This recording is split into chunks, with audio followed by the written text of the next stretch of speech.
পটলের দোলমা সাধারণত মাছের পুর দিয়ে বানানো হয়, তবে এই ভেজ পটলের দোলমাটা একবার বানিয়ে দেখো। তার জন্য বেশ কিছুটা পরিমাণ আমি নারকেল কুড়িয়ে নিয়েছি, আর পটলের মধ্যে থেকে বীজ সব বের করে নুন হলুদ মাখিয়ে এপিঠ ওপিঠ হালকাভাবে ভেজে নিতে হবে।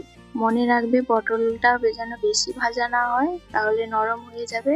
এরপর পুর বানানোর জন্য আমি পেঁয়াজ কুচি, রসুন কুচো, লঙ্কা কুচো, সেদ্ধ করে রাখা আলু, অল্প পরিমাণ আমি নারকেলটাও নিয়ে নিয়েছি, 50 গ্রাম মতো পনির, জিরে গুঁড়ো, অল্প পরিমাণ লঙ্কা, সব ভালোভাবে শুকনো শুকনো একটা পুর বানিয়ে নিতে হবে। এরপর গ্রেভির জন্য টমেটো, পেঁয়াজ, টক দই 2-4 আর কাজু নিয়ে নিতে হবে।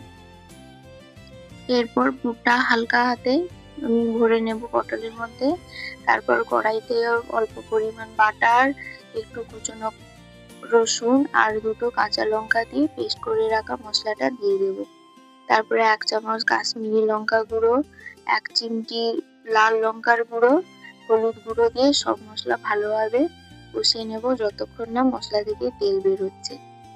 আর শুকনো ধনেপাতা দিয়ে দিতে হবে। মশলা কষানো হয়ে আসলে আলু দিয়ে কিছু পরিমাণ মতো জল দিয়ে নুন চিনি দিয়ে ঢাকিয়ে নিতে হবে।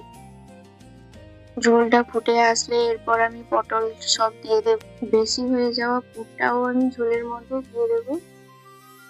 তোমরা চাইলে এটা স্কিপও করতে পারো। আর হ্যাঁ, দোলমার মধ্যে আলুও তোমরা না চাইলে দিতে পারো। পটল সেদ্ধ হয়ে আসলে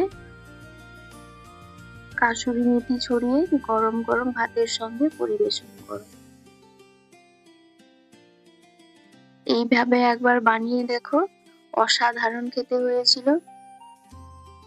আর বাইন্ডিং এর জন্য একটু বেসন দিলেই ভালো হয়, পুরটা তাহলে পটল থেকে বের হয়ে যাবে না। আর আজকের রেসিপিটা তোমাদের কেমন লাগলো কমেন্ট বক্সে অবশ্যই জানিও। আর ভিডিও লাস্টে একটা সাবস্ক্রাইব করতেও ভুলো না, তাহলে নতুন নতুন ভিডিও বানাতে আমারও ভালো লাগবে।